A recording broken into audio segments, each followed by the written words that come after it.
Hello, welcome back. It's so good to see you. So today we're going to be reading a little article from history about America's most famous squirrel. And there's a little picture of the squirrel right down here. So cute. Has anybody ever heard of America's most famous squirrel? I haven't.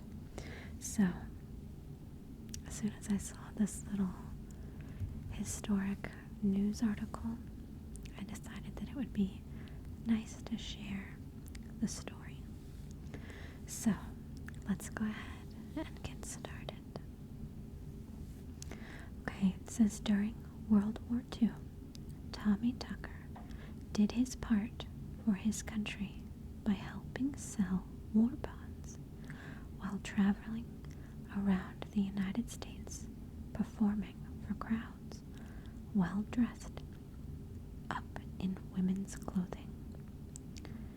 At a time when such behavior would have been regarded as, at the very least, eccentric, Tommy drew throngs of people to every appearance he made. At the height of his fame in 1945, his fan club boasted 30,000 people. My goodness, that's a lot of people. This is all the more remarkable when you consider the fact that Tommy was an eastern gray squirrel. Cute. There he is.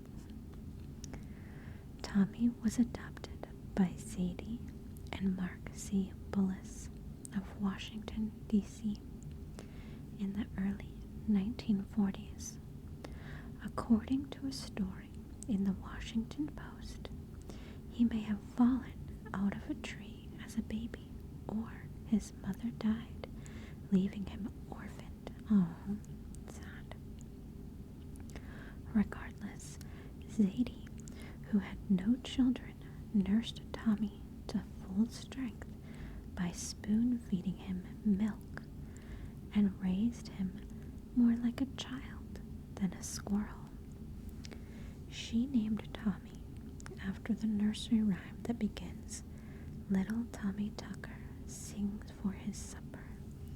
I've never heard of that nursery rhyme. I'll have to look that up. Mark, a dentist, had a patient who sewed Tommy's first costume. Soon, Zadie was making new ones so she could take Tommy to entertain at schools and children's hospitals, where she changed him into a variety of elaborate frocks that she carried in a suitcase. Zadie said she dressed him as a girl for a simple, practical reason. His tail wouldn't allow for pants. Tommy wore, according to the Post's inventory of his outfits, a blue and white gingham dress, a ruffle skirt with a pearl necklace, and a Dutch girl costume with bonnet and apron, among others. Is this the one with the bonnet and the apron? That's so cute. My husband hates squirrels. I think they're cute. In 1944, Tommy was the star of a photo spread in Life magazine. Wow. Yes, that's quite famous. Tommy has a coat and a hat for going to the market, a silk pleated dress for company, fancy, a Red Cross uniform for visiting the hospital, Life noted. That's sweet. Red Cross uniform. Tommy, the magazine noticed, was unusually calm, standing placidly except for the occasional nip that Zadie claimed didn't bother her, as his human caretaker changed him in and out of countless costumes. Tommy appeared in a radio program for war bonds with none other than President Franklin D. Roosevelt. My goodness. He also reportedly appeared in a short film for Paramount. What? Paramount had him in a film? He is famous, my goodness. Tommy's fame declined after World War II, though Zadie kept touring the Squirrel around the country. Tommy died reportedly of old age in 1949 and was stuffed by a Denver taxidermist with his arms outstretched so that he could still be dressed. Zadie hoped that he could be placed in a museum.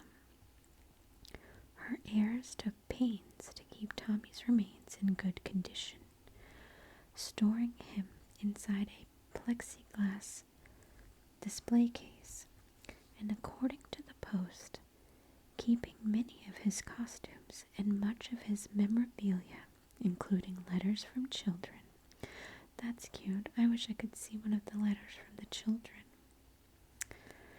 Somehow, a woman in Maryland acquired his remains, and upon her death in 2005, Tommy and his belongings were offered to the Smithsonian, a fitting resting place for one of America's most unique patriots. The museum, however, was not interested. How could they not be interested in America's most famous squirrel? Oh, the whereabouts of Tommy's remains are a mystery. Now, that is very sad, but when I read that, I was very upset. Because look at this guy. Like, he has such a great story, and nobody knew where he is now. Like, what happened to him? Well, I looked it up, and it does have a happy ending. He is on view in a display case at a law office in Prince George's County, Maryland. Seems like a very strange place for him to be, but still, people are able to visit and admire him.